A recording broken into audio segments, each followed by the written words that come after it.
पापा मैं अभी गीता पढ़ रही थी, तो गीता पढ़ते हुए मुझे सवाल आया।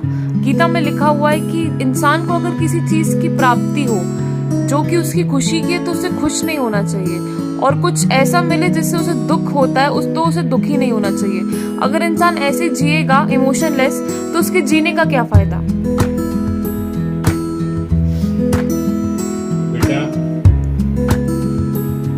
गीता लिखी गई थी द्वापर युग के अंतिम समय में, जब ये देश एक भीषण युद्ध के मुकाम पर खड़ा था। कुरुक्षेत्र में कौरवों पांडवों का बहुत बड़ा युद्ध होने वाला था।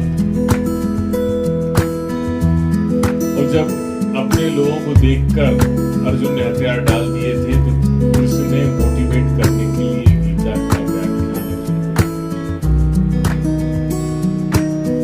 अब सतयुग खत्म हुआ, त्रेता युग खत्म हुआ, द्वापर युग खत्म होने की कगार पर था, तब कुरुक्षेत्र का युद्ध प्रारंभ हुआ। तो सतयुग, त्रेता युग और द्वापर युग के अंतिम समय तक आदमी को आत्मा की झलक की खबर थी। शरीर होता है, शरीर के अंदर आत्मा होती है, उस आत्मा की उस समय तक झलक की खबर थी मानव जाति को। तो जो संपूर्ण गीता भगवान श्री कृष्ण ने अर्जुन से कही, जिसको अर्जुन ने सुना, हनुमान जी ने ध्वज के रूप में जो विराजमान थे उन्होंने सुना, संजय जिनके पास दिव्य दृष्टि थी उन्होंने सुना, महर्षि व्यास जी ने सुना। तो जो गीता जो सुनी हुई है वो उन लोगों ने सुनी है जिसको वह आत्मा की झलक थी। अब उस बात को निकले कई समय हो चुका है, अब जो समय चल रहा है यहाँ आत्मा की झलक की कहीं कोई बात नहीं है। यहाँ प्रधान शरीर है, आत्मा की कहीं कोई चर्चा नहीं होती। जब सिर्फ आत्मा की बात करेंगे तो सब एक है, और ये कलयुग है जहाँ आत्मा की बात नहीं होती बेटा। यहाँ तो आपको खुश में खुश होना पड़ेगा, दुख में दुखी होना पड़ेगा। वो चीजें अब निरर्थक नहीं है, लेकिन उन चीजों को समझने के लिए बहुत आगे तक जाना पड़ेगा। आत्मा की झलक आपको महसूस करना पड़ेगी, तो लगभग जो असंभव है। इसलिए गीता लिखी गई थी उस दौरान जब कहीं ना कहीं आत्मा का ज्ञान मानव जाति के अंदर था।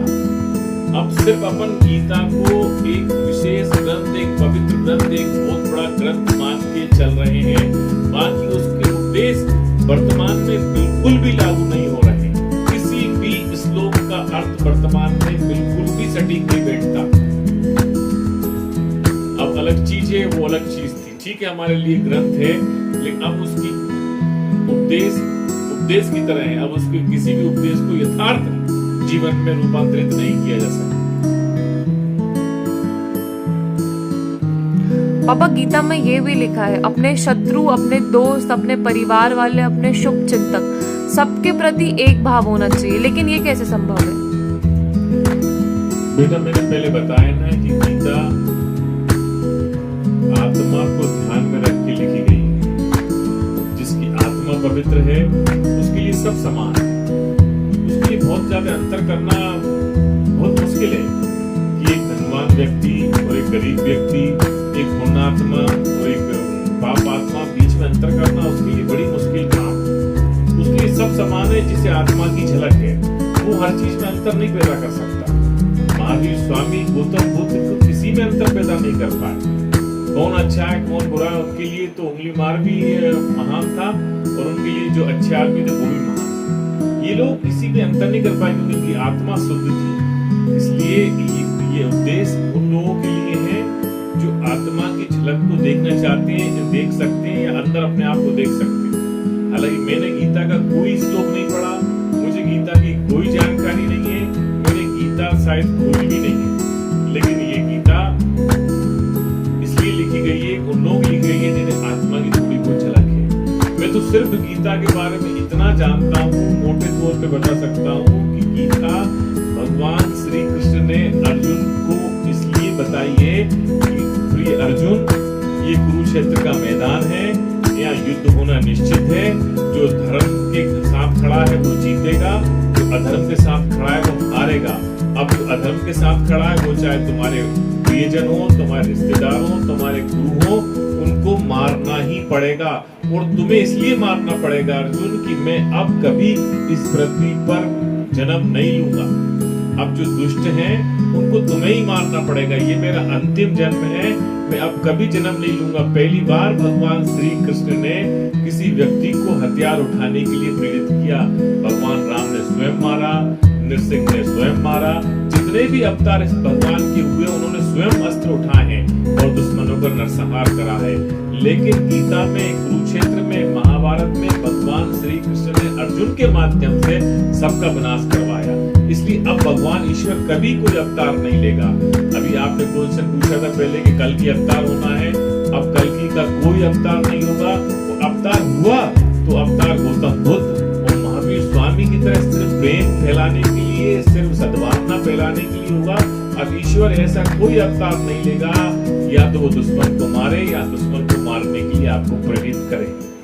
वर्तमान समय में न्यायपालिका अपना काम कर रही है, सब अपना काम कर रहे हैं। यहाँ किसी दुष्ट को सजा देने के लिए भगवान को अवतार लेने की आवश्यकता नहीं है। लेकिन फिर भी बेटा मैं आपको बता दूं कि बहुत सारे ऐसे केस होते हैं, ऐसे अपराध होते हैं जहाँ न्यायपालिका में उन चीजों का कोई विवरण नहीं है।